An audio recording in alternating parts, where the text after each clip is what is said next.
Nei gorputzek eskatzen zian, nik neuzkan ideiak eta kantatzen ditun ideiak, egotatzen ditun ideiak praktikera eramateko pausoa ematea edo, bueno, eskatzen zian bizitzak aro bat isilago egon bonitzana eta gauzak egitera eta eraikitzera eta sortzera eta taldeak martxan jartzera deitzen zian zerbaitek barruan.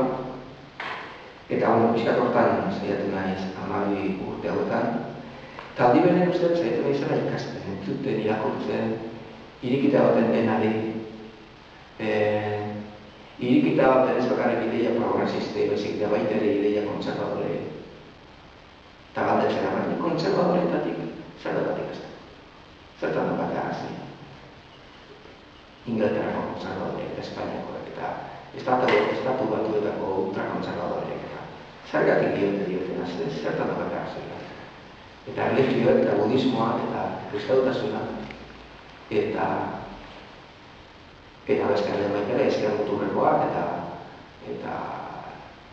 eta bereziki munduko mugimendu iraultzaileak zertan da dira.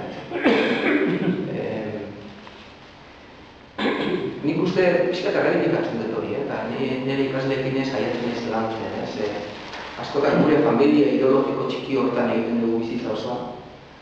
Baina ere iruditzen gero eta gehiago, ideia ezkerrekoak eta progresistak eta oro hemen transiziotik ona agindu duten ideia ustez progresista eta ezkerreko gauza askotan hutsune handia dituztela eta gizakiaren parte importante batzuk ahaztu dituztela